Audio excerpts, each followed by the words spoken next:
In this video, I'm gonna show you how you can match the key and BPM between different samples. I made a short tutorial in the past, but today I really want to deep dive into all the ins and outs that you need to know if you want to match a key or the BPM between different samples from any genre. So let's just get right into it. I'm gonna do all the tutorial stuff today in FL Studio, but of course this works very similar in all other DAWs as well. So if you understand how this works once, you can apply it to any DAW that you are using. So first of all, for my FL Studio users, you have to look at one specific parameter for every sample. In the sampler window right here, you're gonna have a time stretching section. And when you click on here, you can see there are a lot of different ones, but the one that are important to us is auto, resample and stretch. If you drag samples into your timeline and they are set on automatic mode, like this orange sample here is right now, then these samples are gonna be automatically synced up to your BPM.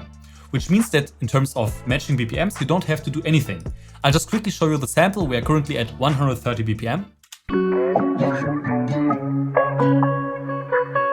And if I now would adjust the BPM to, let's say, 165 or something else, doesn't really matter, you can hear it got pitched up and it's faster now. So if your samples behave differently at any point, just keep in mind this could be the reason why. So now that we know what happens when the sample is on auto, we can actually discuss how we can match them in BPM and key. I got one sample right here and it's currently at 115 BPM and C minor. So the first thing that I want to do, no matter what samples, I'm going to set my project BPM to the BPM that we actually need for the sample. In this case, 115. If you change the BPM, you will probably get this window right here where FL Studio asks you to restretch all the channels now. To be honest, you can click yes or no here, doesn't really matter. It's not going to change anything. I can click yes now and it's still going to look the same. For some reason, FL Studio's always restretching it, so whatever you click, I just prefer to click no so it's not messing with anything. So now the BPM of the first sample matched our BPM in the project. We can just double click on the sample to open up the sampler. And under the mode, we have currently resample, but we want stretch now. And afterwards, you can just close it again. And now the sample is always going to have the same BPM as the project BPM. So let's say I have the sample right here, and now I just want to match my drum beat to it. I have a drum sample right here. And I want this drum sample at 122 BPM to fit to the sample with 115 BPM. What I have to do now is to change my project BPM to 122. And now you can see that the sample here got stretched again and it's fitting right onto the beat grid. And now all I need to do is to double click on the new sample and also select the stretch mode. And now the samples are mixed up, but we're obviously still at 122 BPM. So I'm just going to go back to 115. And now the samples are still together and working, but at 115 instead of 122 BPM. So let's have a listen.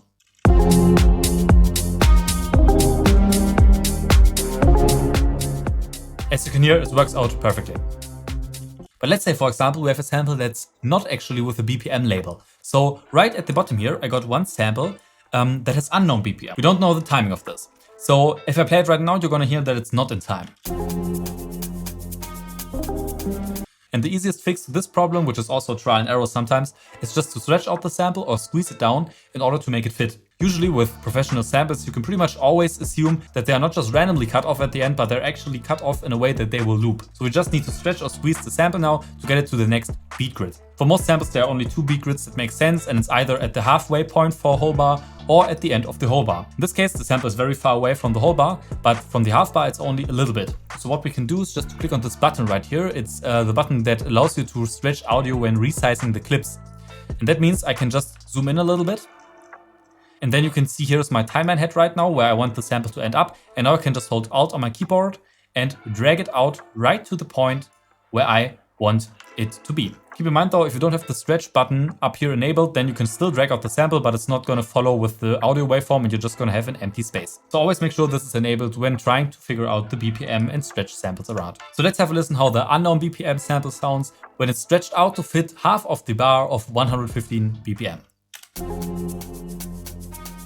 And as you can hear, it fits perfectly. So this is the easiest way to get samples working when they don't have an BPM label. Now I've prepared a more difficult example. We still have the same sample as before, but now I also have a vocal sample. And the vocal sample is not only a different BPM, but it's also in a different key. For the drum loops, the key didn't really matter, but now it's actually important that we can properly not only do the BPM, but also the key. So first of all, same process as always. I'm currently at 150 BPM, just like my first sample is. So the first thing I'm gonna do now is to match the BPM of the second vocal. Keep in mind, your first sample still has to be on stretch mode, otherwise this will not work. Then I can now match the BPM from the second sample with my project timeline. This would be 128 now, so I'll just pull this up.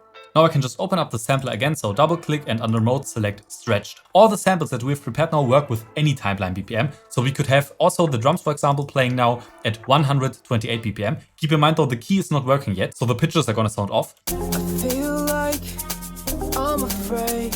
But let's get to the more difficult task, since we also have to match the keys. The way I like to do it is just to open up a VST like FL Keys, and now I have a keyboard right here to visualize what's happening. So the root note of the vocal is G minor, and the note G is right here.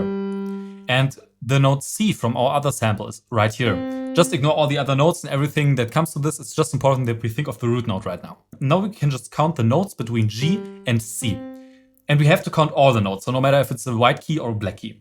In this case, it's 1, 2, 3, 4, and we also have to count the fifth one, but not the starting note, since the original sample is already at the starting key. So now I need to pitch shift my vocal up or down, depending on what I want to do. If I want to go from G to the higher C, then I would pitch it up by 1, 2, 3, 4, 5 semitones.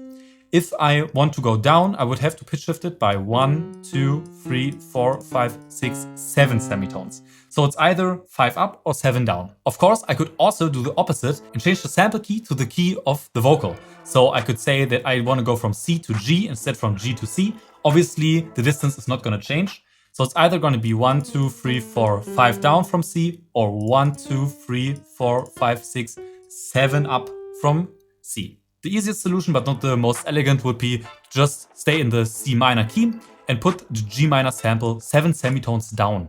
To do this, I have to open up the sampler, and under the pitch range, I have to slide this up to 7 and then pull the pitch shift knob to the left side in order to pitch it down. It also says in the top right, channel pitch minus 700 cents, which equals to 7 semitones. Now you could have a listen and it will sound proper. I feel like I'm afraid to say how I feel, to know I let you down.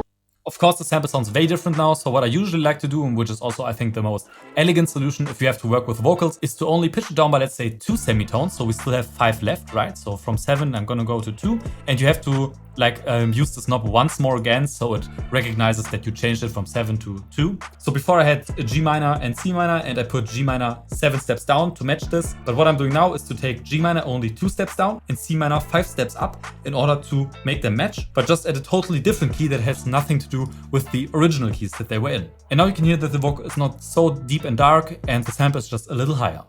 I feel like I'm afraid to say how I feel, to know I let you down. And this is the most elegant solution to this problem. So there's one more thing that you have to watch out for, and that's when you match minor samples with major samples. In theory, it's not really more difficult or impossible to do than just matching minor and minor or major and major samples, but you just have to calculate it a little different. Let's say, for example, you get a sample that is in major and in minor. Right now, the samples are already matched to BPM and everything fits tempo-wise. The problem now is that one sample is in C minor and the other one is in C major.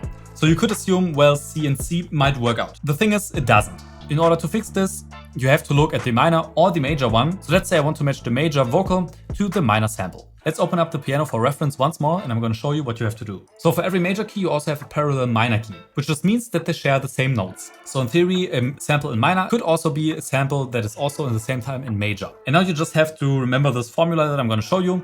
Basically, if I have a sample in C major right now, C is right here, I can just count downwards 3 semitones, so 3 piano keys, in order to find the minor relative, which means 1, 2, and 3. So A minor is the relative of C major. These keys share the same notes, which means that the C major sample currently is just the same like it would be in A minor. So now I can just think again, okay, from A minor to C minor, which is the other sample, I would once again have to go up 1, 2, and 3 notes to go back to C. So just have to pitch up the sample by 3 semitones, and then everything's gonna work together. But I don't want half of your heart.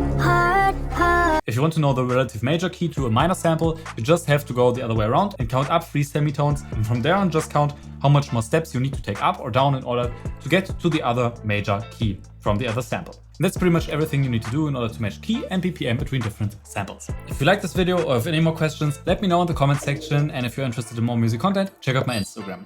I see you guys in the next one. Bye.